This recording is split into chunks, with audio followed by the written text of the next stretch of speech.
8h, 9h, Nikos Aliagas sur Europe 1. Et à 8h30, on retrouve David Abiker pour la revue de presse, Nikos. Bonjour David Abiker. Bonjour Nikos, bonjour Sylvie Vartan. Bonjour Céline, bonjour à tous.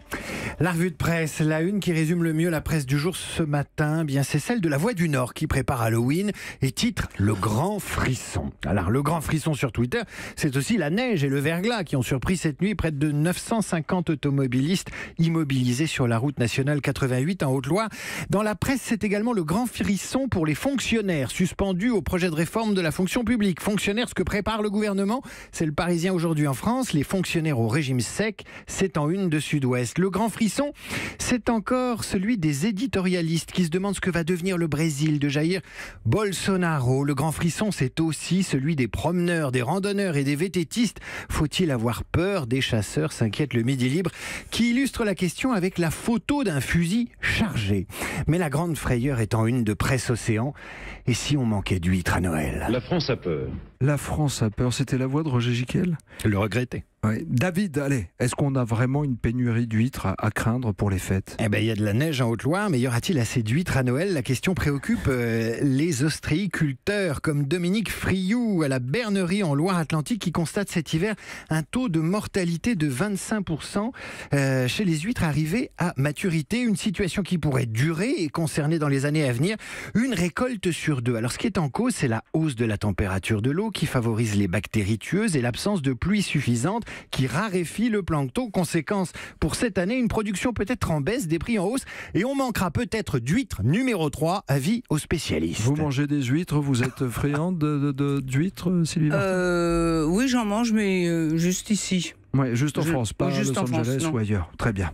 Pas de pénurie de chefs d'État populistes dans la Croix, en revanche, mon cher David Abiker. C'est l'inverse des huîtres pour la Croix qui fait l'inventaire ce matin des chefs d'État populistes. On dirait un album Panini. Vous vous souvenez, les vignettes Panini avec les footballeurs? Erdogan en Turquie, Krasinski en Pologne, Salvini en Italie, Orban en Hongrie, Duterte aux Philippines et bien sûr Trump aux États-Unis et Bolsonaro au Brésil. Et Arnaud de Lagrange dans le Figaro nous met en garde contre nos lamentations face à cette vague populiste. Vous savez, tout le monde se lamente, tout le monde a peur.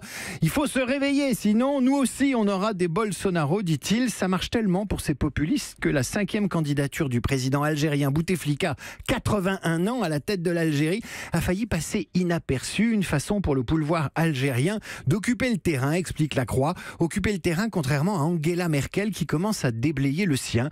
C'est le début de la fin, titre Libération. Merkel acte la fin de son règne, préfère les Échos.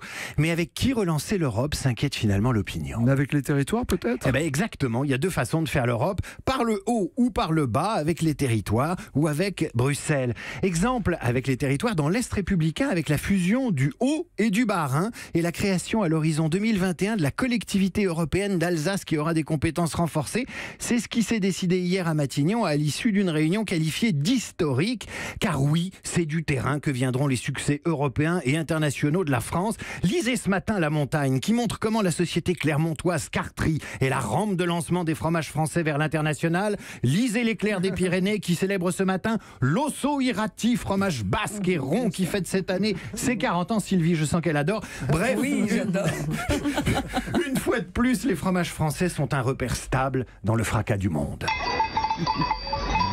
Jean Lassalle.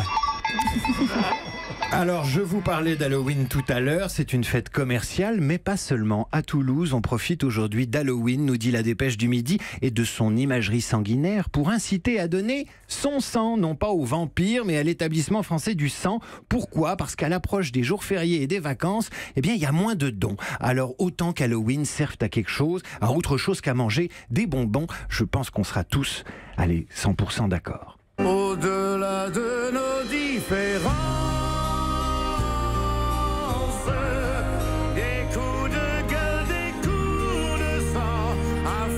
Ça c'est le petit clin d'œil, hommage à Johnny, et puis aussi vous remercier d'être avec nous ce matin. C'est une chanson importante? Oh, bien évidemment, une chanson qui me touche particulièrement puisque c'est notre fils qui l'a écrite. David Hallyday. Et avec Éric Chemouni.